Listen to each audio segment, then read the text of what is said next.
बाजा बाजा हर आच हस्ती बाजा गर काफिरो गबरो बुत परस्ती बाजा ई दरगाह मा दरगाह ना उम्मीदिनीस सदबार अगर तौबा शिकस्ती बाजा। নবীর যুগে এক মহিলা এসে বললেন, ইয়া রাসূলুল্লাহ, আমাকে আপনি মেহেরবানি করে পাক ও পবিত্র করেন। রাসূল বললেন, কি বলো তুমি, মাথা ঠিক আছে? যাও যাও, আবেগে কোন কথা বললে আবার কোন ফেসাদে পড়তেছো? না ইয়া রাসূলুল্লাহ, আমি সত্য কথাই বলছি, আমি অপরাধী, আল্লাহ জানেন, আপনি আমার অপরাধ থেকে নিজেরে আমারে পাক করে দেন। আরে কি বলো তুমি, বুঝা শুনে বলছো? বলে হ্যাঁ বুঝা বলছি। দেখুন ইয়া রাসূলুল্লাহ, আমার পেটে বাচ্চা আছে, এখন আর বুঝা বলার দরকার? বলে না, তাইলে তো আমাকে সবাইকে তওবা করার তৌফিক দান করুক। তওবার এক নম্বর শর্ত হইল, অতীতের প্রথম শর্ত হইল যে গুনাহ আমি করতেছিলাম এই গুনাহ স্থগিত করতে হবে, বন্ধ রাখতে হবে, গুনাহ এখন আর করি না। দুই নম্বর শর্ত হইল, অতীতে যে গুনাহ করেছি এই গুনার জন্য আমি আন্তরিকভাবে লজ্জিত, অনুতপ্ত। তিন নম্বরের শর্ত হইল, আমার প্রতিজ্ঞা হয়েছে আর সামনে সুযোগ গুনার আসলেও করব না, সামনে সুযোগ আসলে গুনাহ করব না, পিছনের জন্য লজ্জিত, গুনাহ এখন করি না। এই তিনটা জিনিস পাওয়া গেলে জীবনের সমস্ত গুনাহ আল্লাহ মাফ করে দিবেন। আসসালামু আলাইকুম ওয়া রাহমাতুল্লাহি ওয়া বারাকাতুহু।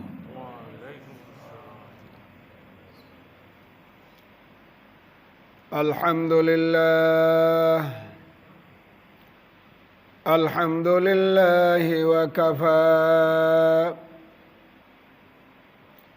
وسلام على عباده الذين اصطفى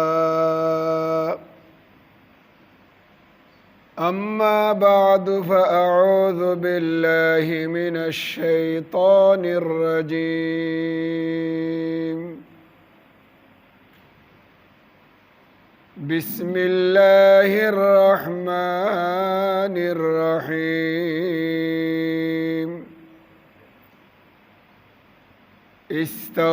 استغفروا ربكم إنه كان غفارا صدق الله العظيم وقال رسول الله صلى الله عليه وسلم من لزم الاستغفار جعل الله تعالى من كل ضيق مخرجا ومن كل هم فرجا ورزقه من حيث لا يحتسب أو كما قال عليه الصلاة والسلام সবাই দরুদ শরীফ পড়ি। আল্লাহুম্মা সাল্লি আলা মুহাম্মাদিন ওয়া আলা আলি মুহাম্মাদ কামা সাল্লাইতা আলা ইব্রাহিম ওয়া আলা আলি ইব্রাহিম ইন্নাকা হামিদুম মাজিদ। اللهم بارك على محمد وعلى آل محمد كما باركت على إبراهيم وعلى آل إبراهيم إنك حميد مجيد। حضرات علماء کرام، মুরব্বিয়ান ইজাম, বেরাদারান ইসলাম, স্নেহের যুবক ভাইরা, মোহতারাম হাজিরিন, মোহতারাম হাজিরিন, আমরা মহান আল্লাহ পাকের দরবারে অন্তরের অন্তঃস্থল থেকে কালিমাত শুকর, আল্লাহর শুকরিয়া আদায় করি। আল্লাহ তাআলা আমাদেরকে দয়া করে, মেহেরবানি করে, অনুগ্রহ করে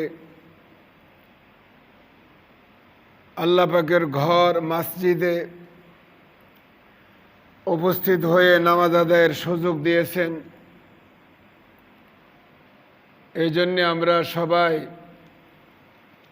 ইবাদত মনে করে শুকরিয়া আদায় করার উদ্দেশ্যে আমরা সবাই পড়ে নেই আলহামদুলিল্লাহ। সাথে সাথে দরুদ শরীফ এবং সালাম আমাদের প্রিয় নবী, দয়াল নবী, রহমতুল লিল আলামিন, সৈয়দুল মুরসালিন, খাতামুন নবিয়্যিন, শাফিউল মুযনিবিন, নবী মুহাম্মদুর রাসূলুল্লাহ সাল্লাল্লাহু আলাইহি ওয়াসাল্লামের শানে দরুদ শরীফ এবং সালাম। আল্লাহ পাক আমাদের দরুদ এবং সালাম তার হাবিবের রওজা শরীফে আমাদের পক্ষ হতে লক্ষ কোটি গুণ বৃদ্ধি করে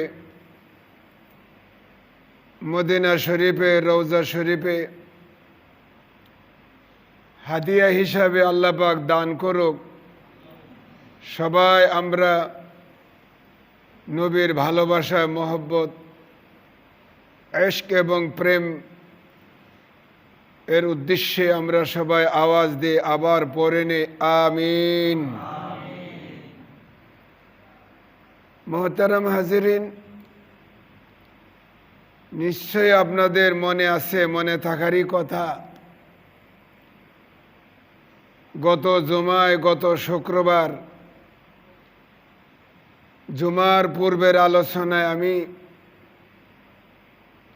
যুগে যুগে আসমানি আযাব, গজব, বিপদ আপদ, মুসিবত, বিভিন্ন নবীদের যুগের আযাব গজবের কারণ, আযাব গজব নিয়ে আলোচনা করেছিলাম। সেখানে সারাংশ এবং মুদ্রা কথা ছিল যে এই আযাব এবং গজব আসে মানুষের অপরাধের কারণে। মানুষ যখন সীমাহীন অন্যায় করে, আল্লাহ পাকের হুকুম নাফরমানি করে, হুকুম অমান্য করে, তখন আল্লাহ রাব্বুল আলামিন মানুষের উপরে আসমানি বালা, মুসিবত, গজব, আযাব দিয়ে থাকেন। যে আযাব এসেছিল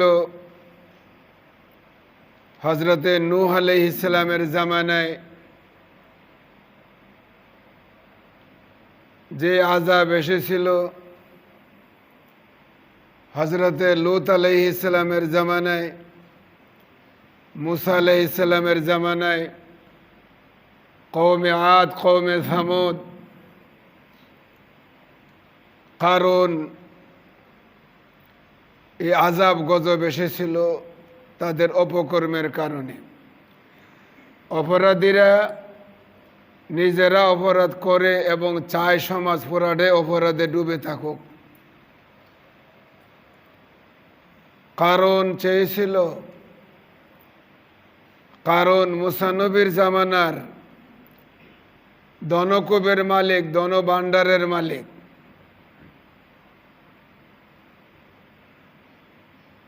মূসা আলাইহিস সালাম কারুনকে বলেছিল যে তোমার ধন সম্পদের ভিতরে নিঃস্ব, অসহায়, গরিবদের হক আছে, তাদেরকে তুমি তোমার সম্পদের থেকে কিছু দিতে হবে। আমাদের যেমন যাকাত দিতে হয়, এমনিভাবে কারুনের সম্পদ থেকে কিছু আদায়ের জন্যে, গরিবদের জন্যে চেয়েছিলেন। কারণ হিসাব করে দেখলো যে আমি যদি এইভাবে আমার ধন সম্পদ দান করে ফেলি তো সম্পদ তো কমে যাবে। সম্পদের মায়ায়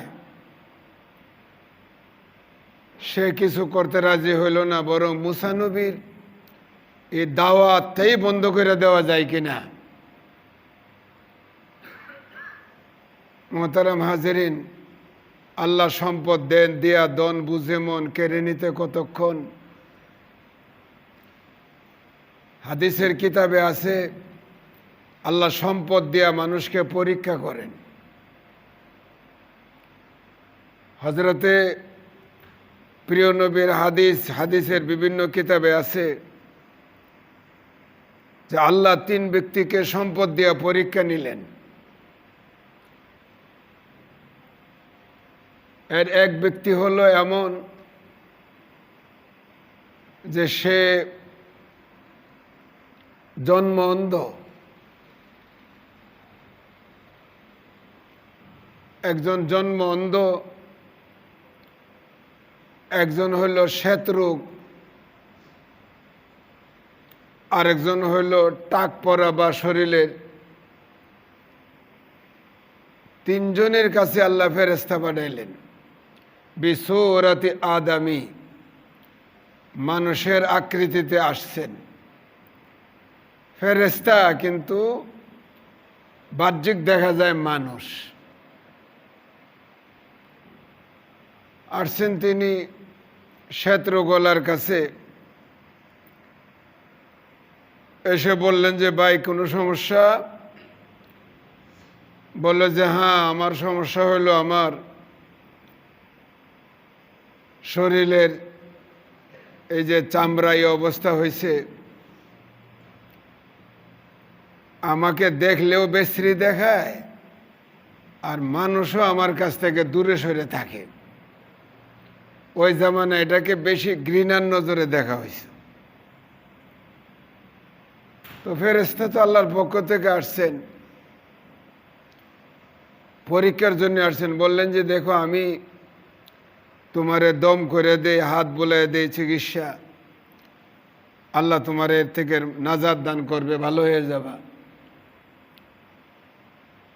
এই উসিলায় আল্লাহ পাক তার শরীরটাকে সুস্থ, শরীরের ত্বক বা চামড়া শরীর খুব পরিষ্কার হয়ে গেল। জিজ্ঞাসা করলো যে তোমার সম্পদের ভিতরে কি সম্পদ পছন্দ লাগে? তো সে বলল যে আমি শারীরিকভাবে সুস্থ, এটা তো ভালো, কিন্তু আমার যদি উট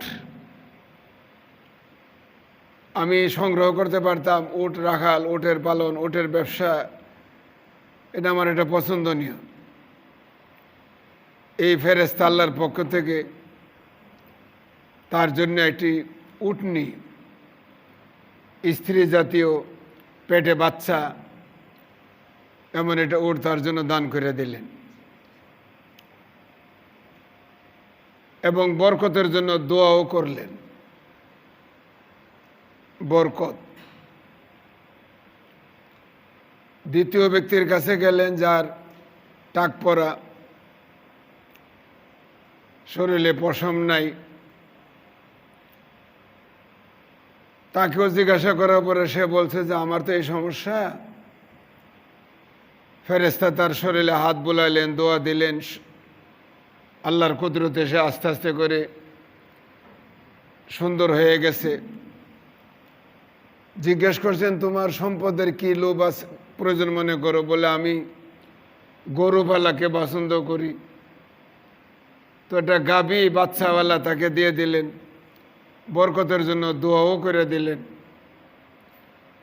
অন্ধ ব্যক্তির কাছে গেলেন, অন্ধ ব্যক্তি বলছে যে ভাই আমার দুনিয়াতে কি আর বলবো, যে আমি দুনিয়াটা কি জিনিস ভালো মন্দ দেখতে পাই না, আমার এই চোখ না থাকায় সবই অন্ধ। ফেরেশতা তার চোখে হাত বুলাইলেন, দোয়া দিলেন, আল্লাহ পাক দৃষ্টি শক্তি ফিরিয়ে দিলেন। জিজ্ঞেস করা হলো যে তোমার মালের ভেতরে কোন মাল পছন্দের? সে বলল যে আমার বকরি জাতীয় মাল আমার পছন্দের, তার জন্য পেটে বাচ্চাওয়ালা এরকম বকরি দেওয়া হইল।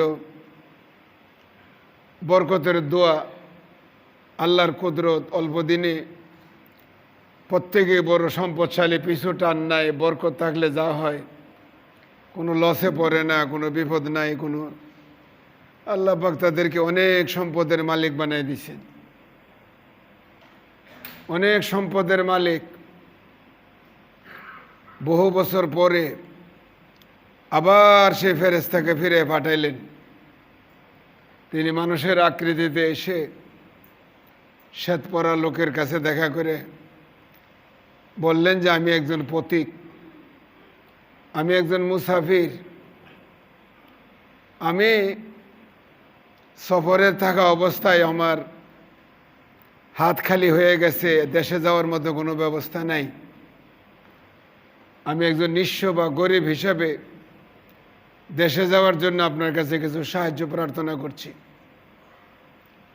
আপনি যদি একটা উট আমাকে দান করেন, আপনার তো কত হাজার হাজার উট, তো আমি উটের পিছে সাওয়ার হয়ে, পিঠে সাওয়ার হয়ে বা এর বিনিময়ে আমি জায়গায় পৌঁছতে পারি। এবার বড় লোক বলে দিল যে দেখো, আমার দেওয়ার কোনো সুযোগ নাই, আমার এই সুযোগ নাই এই কারণে যে আমার নিজের আপনজনের ভিতরে অনেক নিঃস্ব, গরিব, অসহায় মানুষ আছে, তাদেরকে দিতে হয়। দেখেন, কিছু মনে করবেন না কথাটায়, যারা দিতে চায় না তারা কোথাও দেয় না। শহরে ধরবেন যে ভাই আমাদের মসজিদটা কিছু সহযোগিতা করেন, তো বলবো গ্রামের 2টা মসজিদ আমাদের মহল্লা, আমারে দেখাশোনা করার লাগে। গ্রামের তারা যখন ধরে তখন বলে যে শহরের মসজিদটার আমি দায়িত্বে আছি, এটার মধ্যে আমারে দেখাশোনা করার লাগে। খবর নিয়ে দেখেন গা বাঁচাবার জন্য নানান কথা। আর যারা দেওয়ার, সব জায়গায় মানুষকে বিমুখ করে না, সব জায়গায় সহযোগিতা করে, কম হোক বেশি হোক, অথবা ভালো ব্যবহার দেখায়, কম দিয়া হইলেও বেশির মতোই কাজ করে। মোহতারাম হাজেরিন, ফেরেশতা তো আসলে সম্পদের জন্য আসে না, আসছে পরীক্ষার জন্য। বলতেছে দেখুন, আপনি অনেক বড় লোক, আপনি দিলে বা কি হবে, কতটুকু যাবে, কিছু দিলে আমার কাজ হয়ে যাবে। তো বলে যে না, আমার দেওয়ার সুযোগ নাই। তখন ফেরেশতা কথা বাড়াইছেন যে দেখেন, আপনি তো এত টাকাওয়ালা ছিলেন না, এই টাকাগুলি তো আপনারে আল্লাহ দিছে, এই বকরি, এই উট তো সব আল্লাহর দেওয়া, এগুলি মালিক আপনি হয়েছেন, একসময় ছিলেন না, আর এক সময় এমন হবে যে আপনি মালিক থাকবেনও না। এগুলি আল্লাহ দিছেন। তখন এই লোক একটু রেগে গেলেন যে কি বলো তুমি, এবারে আল্লাহ দিছেন? আল্লাহ কি এমনি দেয় মানুষকে? এমনি আল্লাহ ডাইরেক্ট পাঠিয়ে দিছে? আল্লাহ দিচ্ছে ঠিক আছে, কোথায়ের ভিতরে আমার মেধা, কি বলেন, আমার মেধা, আমার সময়, শ্রম, কষ্ট কি কম হয়েছে এর ভিতরে? আমার আল্লাহ ডাইরেক্ট দিয়ে দেয়, এর জন্য আমার কষ্ট তো কম হয় নাই। অত্যন্ত পরিশ্রম করে মাথার ঘাম ফায়ে ফেলে আজকে এই পর্যায়ে আমি আসছি, আর তুমি বলো আল্লাহ দিছে? কথা বাড়ায় না, যাও। ফেরেশতাকে কিছু দেয় নাই, এই সম্পদ তার মেধার মাধ্যমে হয়েছে, শ্রমের মাধ্যমে হয়েছে, এইগুলি সে বুঝাবার চেষ্টা করে বিদায় দিয়ে দিয়েছেন। ফেরেশতা এনতে চলে গেছেন, চলে গেছেন গরুওয়ালার কাছে। একই প্রশ্ন, একই উত্তর, কিন্তু গরুওয়ালারে ফেরেশতা বলতেছেন দেখেনি আল্লাহ আপনাকে দিছেন, এগুলি তো আপনার ছিল না। গরুওয়ালার ভাবসাব কি? গরুওয়ালা বলে যে এগুলি এমনি, আর আমি কি এগুলি পরে আমার হয়েছে? আমারে দিছে আল্লাহ? আমার পূর্বপুরুষের ধনী লোক ছিল, আমার বাবাই কত হাজার হাজার গরুর মালিক ছিল, দাদা গরুর হাজার হাজার গরুর মালিক ছিল, আমরা বংশানুক্রমে হইলাম বড় লোক, তুমি কি আমারে জানো? বাস বংশীয়ভাবে আমি বড় লোক, আসলে বংশের সাথে কোনো সম্পর্ক নাই। হ্যাঁ, ঢাকায় আমি না পরিচয় না দিলে কোনো সমস্যা নাই, ঢাকায় একবারই চেয়ারম্যান বাড়ি, আমার এলাকায় চেয়ারম্যানের দ্বারায় ফেল করছিল, তো চেয়ারম্যানের দ্বারায় ফেল করার পরে ঢাকায় যে আসছে বাড়ি ঘর করছে, এটা বাড়িটার নাম হয়েছে কি বাড়ি? চেয়ারম্যান বাড়ি। কেউ যদি এলাকার জানতো তাইলে না জানতো যে এটা ফেল করে চেয়ারম্যান। চেয়ারম্যান না হয়ে চেয়ারম্যান বাড়ি, কে কারে চিনে? ও দোস্তর বুজুর্গর ভাইও, গরুওয়ালা আর কিছু দেয় নেই, গরুওয়ালা দাবি করছে এগুলি আমি বংশীয়ভাবে বড় লোক। এমনিভাবে অন্ধ ব্যক্তির কাছে গেছেন, চোখওয়ালা হয়ে গেছে, অনেক বকরির মালিক। অন্ধ ব্যক্তির কাছে যায় চাওয়ার পরে অন্ধ ব্যক্তি বলছেন, হ্যাঁ তুমি যে আল্লাহর ওয়াস্তে আল্লাহর জন্য চাইছো, সে আল্লাহ এগুলি আমার কাছে দিছে, এগুলি আমার আল্লাহর দেওয়া। তোমার কয়টা বকরি হইলে বাড়ি পর্যন্ত বসতে পারবে বিক্রি করে এটা আমি জানি না, কি পরিমাণে তোমার প্রয়োজন সেটা বলো, এবং যা প্রয়োজন তা এখান থেকে নিয়ে যাও। এগুলি আমার কার দেওয়া? আল্লাহর দেওয়া। ব্যাস, ফেরেশতা তখন বলছেন, শোনো হে আল্লাহর বান্দা, আমার পরিচয় হইল আমি হইলাম ফেরেশতা, আল্লাহ আমারে পরীক্ষার জন্য পাঠাইছেন। তোমাদের 3 জনের পরীক্ষা হয়েছে, 2 জন একেবারেই ফেল করছে, আল্লাহ তোমারে কামিয়াবি, তোমার বুঝ জ্ঞান বুদ্ধি দান করছেন, কামিয়াবি দান করছেন। তোমার বকরির আমার দরকার নাই, তোমার মনের অবস্থার পরীক্ষা হয়েছে। উনি চলে গেছেন ফেরেশতা, তার বকরি একটাও নেয় নাই। কিন্তু গরুওয়ালার গরু, উটওয়ালার উট, অল্প সময়ের ভিতরেই, অল্প দিনের ভিতরেই আবার সেই যেই কয়েক বছর আগে আমি পত্রিকায় পড়ছিলাম, ঢাকার নবাব, পত্রিকায় পড়ছিলাম ইনকিলাবে,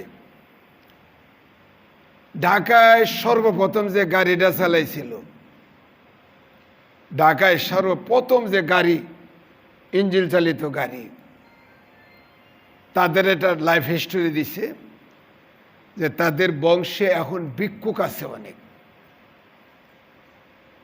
আর ঢাকার নবাবের কথা বলছেন যে নবাব বাড়ির একটা পুকুর আছে সরকারি সম্পদ হিসেবে, পুকুরে মানুষ গোসল করে আর 2 টাকা 5 টাকা দেয়। কয়েক বছর আগে এক বুড়ি ছিল নবাবের বংশের,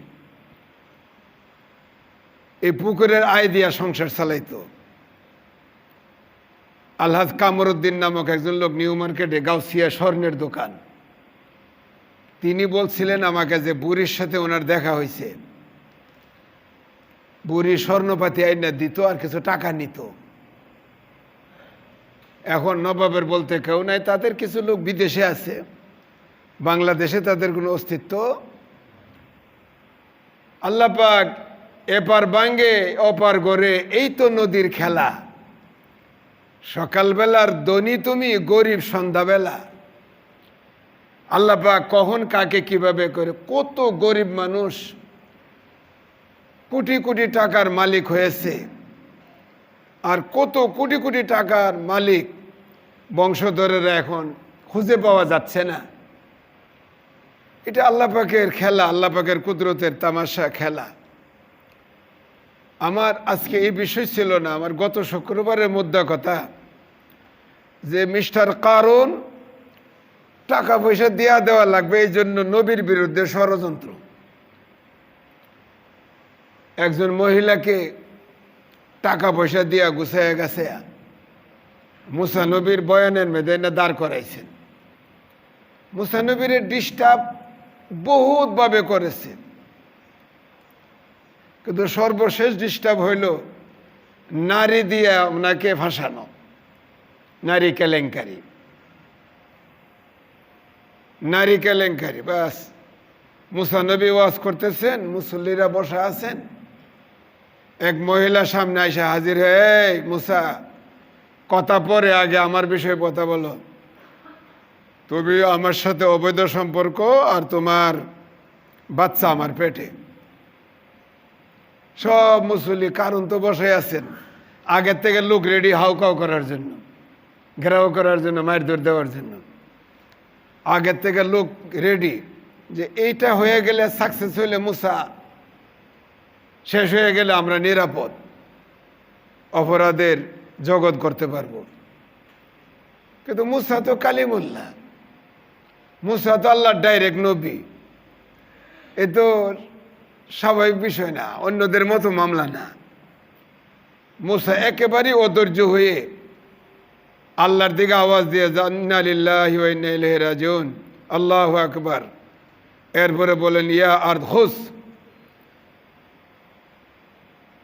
বিইজনিল্লাহ, এ মাটি আর দেরি কেন, ওরে নিচের দিকে দাবাইয়া দাও। এই বলার পরে আল্লাহর হুকুমে কারণ যেখানে দাঁড়ানো ছিল আস্তে করে নিচে যাওয়া শুরু হয়েছে। কারণের ইতিহাস কে না জানে সারা দুনিয়ার, এগুলি আমাদের চোখের সামনে, কোরআন শরীফের ঘটনা, হাদিস শরীফের ঘটনা। যদি আমাদের ভিতরে আদনা ঈমান থাকে তাহলে আমাদের বিশ্বাসের ঘটনা। কি বলেন? এটা আমাদের যুক্তি এখানে কাজ করবে না। আল্লাহ কারণকে দাবায় দিছেন, কারণ দুনিয়া থেকে ধ্বংস হয়ে গেছেন। শুধু সম্পদ বাঁচাবার জন্য প্রতারণা করছিল, নবীরে ফাঁসাই দেওয়ার চেয়েছিল। মনে করছিল যে নবী আমাদের মতো মানুষ, ধরা খাওয়াই দিতে পারলে বেঁচে গেলাম। কিন্তু আল্লাহ পাক হেফাজত করছেন নবীকে। আমার ভাইয়েরা, সীমাহীন অপরাধের সাথে আমরা জড়িত,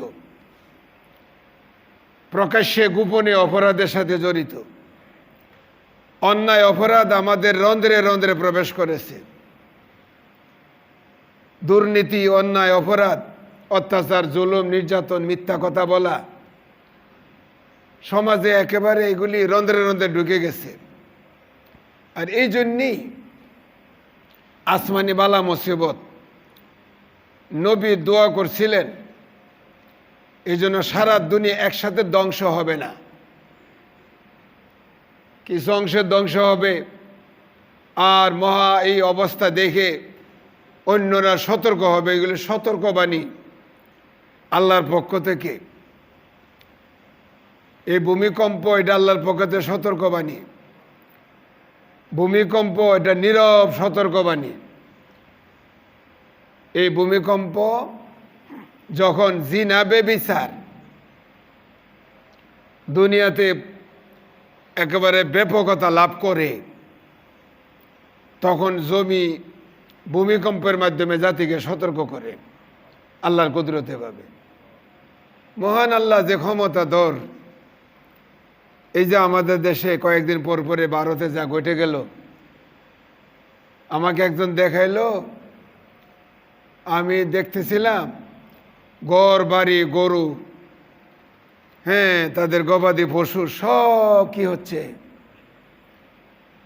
জীবনের সাধনা সব মুহূর্তের ভিতরে তছনছ হয়ে শেষ হয়ে যাচ্ছে। সুতরাং আমাদের এই বিপদ থেকে বাঁচার জন্য উপায় কি? গত শুক্রবারে সব বিভিন্ন নবীদের আলোচনা ছিল যে ওনাদের জামানায় এই জাতীয় আযাব আসছেন। আজকের আলোচ্য বিষয় হইল, এর থেকে বাঁচার উপায় হইল আল্লাহ পাকের দরবারে খাঁটি দিলে তওবা করা। খাঁটি দিলে তওবা করা। তওবা ব্যক্তিগতভাবে হবে, সামাজিকভাবে হবে, রাষ্ট্রীয়ভাবে হইতে হবে। একেবারে সর্বোচ্চ রাষ্ট্রপতির থেকে শুরু করে রাস্তার মুচি পর্যন্ত নিজ নিজ অপরাধের জন্য আল্লাহর দরবারে তওবা করতে হবে। স্রষ্টার দরবারে আমাদেরকে অপরাধের জন্য তওবা করতে হবে। আমার ভাইয়েরা, তওবা এমন একটা আল্লাহ পাকের দেওয়া নিয়ামত। আত-তাইবু মিনাজ যামবি কামান লা যামবা লাহু। খাঁটি দিলে তওবা করতে পারলে আল্লাহ এই তওবাকে এমনভাবে কবুল করে নেন কেমন যেন সে নিষ্পাপ, গুনাহই করে নাই, গুনাহমুক্ত। তবে এই ক্ষেত্রে মনে রাখতে হবে, আমাদের শয়তানের ওয়াসওয়াসায় শয়তান বলে, বেটা তুমি তো গতকালকে তওবা করছিলা, তুমি তো তওবা টিকে থাকতে পারতেছো না, তো তওবা কইরা লাভ কি? এটা হলো একটা ধোঁকা। লাভ কি এই যে বলা, লাভের কথা নয়, বরং আমি অন্তর থেকে খাঁটি দিলে তওবা করব যে আজকে থেকে আর গুনাহ করব না। এরপরে শয়তান আমার নফসের দুর্বলতায় আমি যদি কোনো গুনাহ করেও ফেলি, তা আমি যে গতকালকে যে তওবা করছিলাম সেটা মাফ হয়ে গেছিল, আর এখন দুর্বলতায় তওবা গুনাহ করে ফেলছি, এটার জন্য আবার তওবা করলে খাঁটি দিলে আবার আল্লাহ মাফ করে দিবেন। বাজা বাজা हर आच हस्ती बाजा गर काफिरो गबरो बुत परस्ती बाजा ई दरगाह मा दरगाह ना उम्मीदिनीस सदबार अगर तौबा शिकस्ती बाजा। तौबा भंगे ফেললে আমি পারি নাই, চেষ্টা করছিলাম, এতে কোনো অপরাধ নাই। তওবা আমি করছি, এক সময় এমন একটা যোগ্যতা হবে যে আমার তওবা করব ভাঙবো, তওবা করব ভাঙবো, এক সময় যোগ্যতা হবে তওবা করবার ভাঙবো না, হে যোগ্যতা আল্লাহ দিবেন। এখন আমরা অপরাধ করে অপরাধ স্বীকারও করি না। নবীর যুগে এক মহিলা এসে বললেন, ইয়া রাসূলুল্লাহ, আমাকে আপনি মেহেরবানি করে পাক ও পবিত্র করেন। রাসূল বললেন, কি বলো তুমি, মাথা ঠিক আছে? যাও যাও, আবেগে কোন কথা বললে আবার কোন ফেসাদে পড়তেছ? না ইয়া রাসূলুল্লাহ, আমি সত্য কথাই বলছি, আমি অপরাধী, আল্লাহ জানেন, আপনি আমার অপরাধ থেকে নিজেরে আমারে পাক করে দেন। আরে কি বলো তুমি, বুঝা শুনে বলছো? বলে হ্যাঁ বুঝা বলছি। দেখুন ইয়া রাসূলুল্লাহ, আমার পেটে বাচ্চা আছে, এখন আর বুঝা বলার দরকার? বলে না, তাহলে তো শোনো শোনো, তুমি চলে যাও, যাও তুমি যাও, বাচ্চা প্রসবের পরে দেখা করো, তোমার পাক ও পবিত্র, কারণ তোমার পেটে যে বাচ্চা এটা কিন্তু নিষ্পাপ, তোমাকে এখন শাস্তি দিয়া পাক করতে গেলে বাচ্চাটা মারা যাবে, সুতরাং এখন তুমি যাও, চলে যাও। মহিলা চলে গেলেন। মহিলা চলে গেলেন কেন? হুজুর তো তখন কাউরে ডাকলেন, এটা কাজ করো, মহিলার নাম ঠিকানা লোকেশন নিয়ে নাও, বাইরে ন্যাশনাল আইডি কার্ডটা তালাশ করো। আবার গেলে যদি ফিরা না আসে, ধরা যদি না পড়ে, আসামি এমনি ধরা যায় না। মহিলার কোনো লোকেশন রাখে নাই, কোন রকমের লোকেশন নেওয়া হয় না, পরিচয় বায়োডাটা লাগে না। হুজুর জানেন তার ভিতরে তওবার চেতনা এসে গেছে, তার ভিতরে অনুশোচনা এসে গেছে, অনুতপ্ত হয়ে গেছে। অপরাধ এর শাস্তি কি হবে পরকাল তার কাছে বড় হইয়া দেখা দিছে। এখন অপরাধী ধরার জন্য যাদের পাঠানো এরা অপরাধ নিজে কইরে আসে। হ্যাঁ, কত যে অপরাধ মুক্তর জন্য চেষ্টা করা হয়। হ্যাঁ, কি হয়েছে, একবারে সিসি ক্যামেরা, গোয়েন্দা, নাইট গার্ড, আরো যে কত ব্যবস্থাপনায়, আর যাদেরকে পাহারার জন্য পাঠানো হয়েছিল এরা অপরাধ সহ ধরা খায়, বেড়াই খেত খায়। অপরাধ মুক্ত সমাজ গঠন করতে হইলে শুধুমাত্র একমাত্র রাস্তাই হইল সকলের ভিতরে আল্লাহর ভয় ঢুকাইতে হইব। আল্লাহ ছাড়া তার অপরাধ মুক্ত করার জন্য আর কোনো ব্যবস্থা নাই। আমার এটা কে দেখে? আল্লাহ, আল্লাহ দেখেন, এই কথা ভিতরে ঢুকতে হবে। ও আমার ভাইয়েরা, মহিলা চলে গেছেন, কয়েক মাস পরে মহিলা বাচ্চা নিয়ে হাজির, আবার আইছেন। ইয়া রাসূলুল্লাহ, এই যে বাচ্চা, আপনি এখন আমারে পাক ও পবিত্র করে দেন। হুজুর বাচ্চার দিকে তাকায় বললেন, দেখো বাচ্চাটা এখনো মায়ের দুধ খায়, বাচ্চাটা শক্ত খাবার খাওয়া শেখার পরে এসো। মহিলাকে ছেড়ে দিছেন। মহিলা কয়েক মাস পরে বাচ্চার হাতে রুটি দিয়া, বাচ্চা রুটি খাচ্ছে, নবীর কাছে মহিলা আসছেন। ইয়া রাসূলুল্লাহ, বাহিরের খাবার খাওয়া শিখে গেছে, শক্ত খাবার খেতে পারে, ওর জন্য আর কোনো পেরেশানি নাই, ও বেঁচে যাবে আল্লাহ বাঁচাইলে। আগে আমাকে আপনি পাক ও পবিত্র করেন। প্রিয় নবী সাল্লাল্লাহু আলাইহি সাল্লাম শরীয়তের দণ্ডবিধি এই মহিলার উপরে প্রয়োগ করেছেন। আর হুজুর মসজিদ নববীতে বললেন যে মহিলার তওবার অনুশোচনা আর অনুতপ্ত এই পরিমাণের ছিল যে মহিলার এই তওবাটা যদি পুরো মদিনায় ভাগ করে দেওয়া হইতো তো একজনের তওবার দ্বারা পুরো মদিনার সবাই মাপ পাইয়া যেত। ও আমার বাবাজিরা, আমরা অপরাধ থেকে নিজের আড়াল করি। মনে রাখবেন, তওবার সহজ শর্ত বলে দিচ্ছি। আল্লাহ পাক আমাকে সবাইকে তওবা করার তৌফিক দান করুক। তওবার 1 নম্বর শর্ত হইল, অতীতের প্রথম শর্ত হইল যে গুনাহ আমি করতেছিলাম এই গুনাহ স্থগিত করতে হবে, বন্ধ রাখতে হবে, গুনাহ এখন আর করি না। 2 নম্বর শর্ত হইল অতীতে যে গুনাহ করেছি এই গুনার জন্য আমি আন্তরিকভাবে লজ্জিত, অনুতপ্ত। 3 নম্বরের শর্ত হইল আমার প্রতিজ্ঞা হয়েছে আর সামনে সুযোগ গুনার আসলেও করব না, সামনে সুযোগ আসলে গুনাহ করব না, পিছনের জন্য লজ্জিত, গুনাহ এখন করি না। এই 3টা জিনিস পাওয়া গেলে জীবনের সমস্ত গুনাহ আল্লাহ মাফ করে দিবেন। এই তওবার জন্য কোনো আনুষ্ঠানিকতা নাই, এই তওবার জন্য কোনো আনুষ্ঠানিক, তবে শব্দগত তওবা এবং ইস্তেগফারের ভিতরে পার্থক্য আছে। ইস্তেগফার হইল অতীতের গুনার জন্য ক্ষমা চাওয়া, আর তওবা করছি মানে হইল সামনে গুনাহ না করা। আমি তওবা করছি তার মানে আর গুনাহ করব না। ইস্তেগফার করেছি মানে আমি গুনাহ, পিছনের গুনাহ আল্লাহর কাছে মাপ চাই ফেলছি। আল্লাহর রাসূল বলেন আল্লাহ বলেন ইস্তাগফিরু রাব্বাকুম ইন্নাহু কানা গাফফারা। দেখো তোমরা আল্লাহ পাকের কাছে ইস্তেগফার করো, গুনাহ থেকে মাপ চাও। মনে রেখো মহান আল্লাহ মহা ক্ষমাশীল, অধিক পরিমাণে ক্ষমাশীল।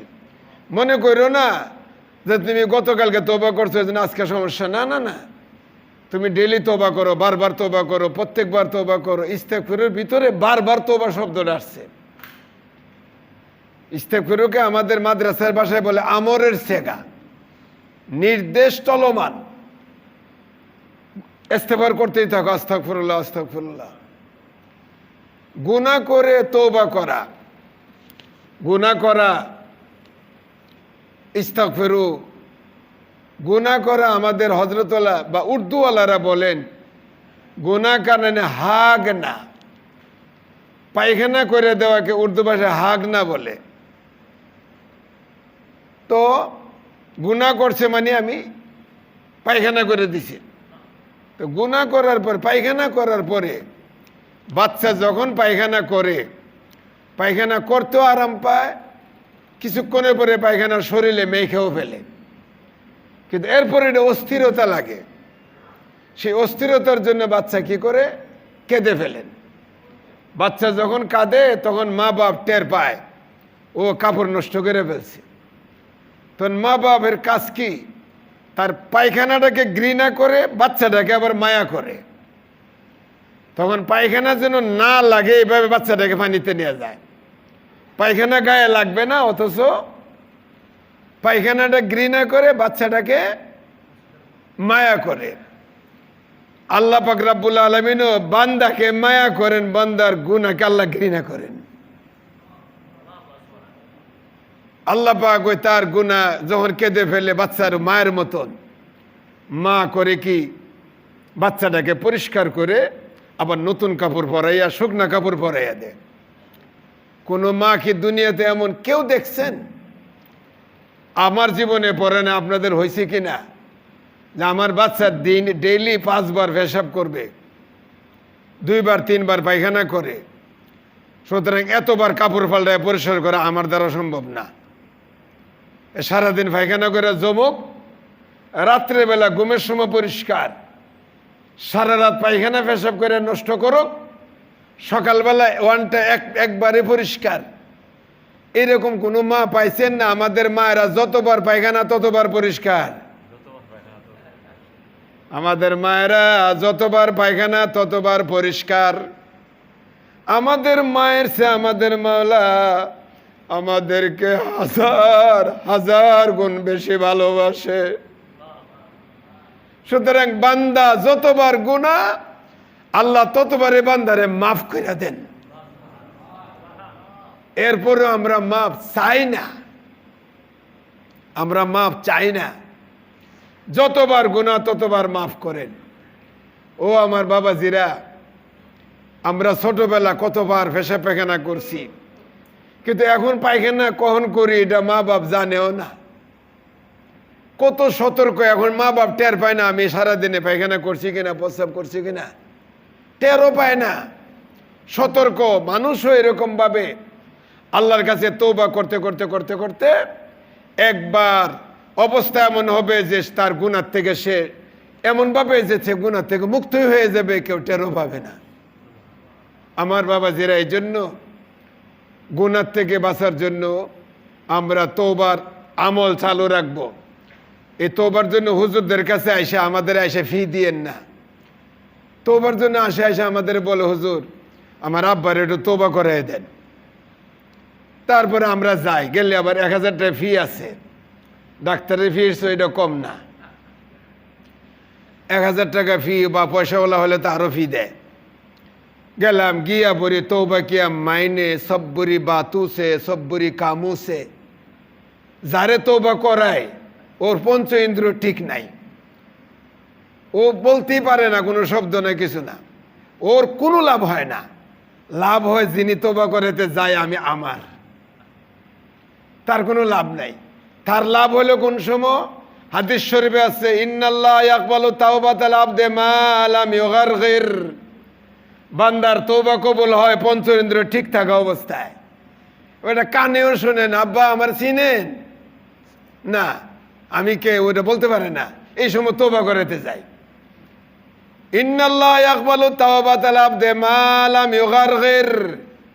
বাইসা থাকার আশা আছে, তখন তওবা করলে তওবা কবুল হয়। আল্লাহ বাইসা থাক মনে হইতেছে, তবে বাইসা থাকলে কাম আর করবো না, গুনাহটা এইটা কবুল হয়। বাস মই না, মরেই যাচ্ছি, এখন একটু পরে আমার রূপ বেরিয়ে যাবে, আমাদের নিয়ে যা তওবা করাবার জন্য। এটা তওবার সময় না, এটা তওবার সময় না। তওবা করতে হবে এখন। আমরা যারা মসজিদে বসা, আমাদের এখন তওবার কি আছে? তওবার সময়। বিছনায় পঞ্চেন্দ্রিয় অচল হয়ে যাওয়ার পরে তওবা চলে না।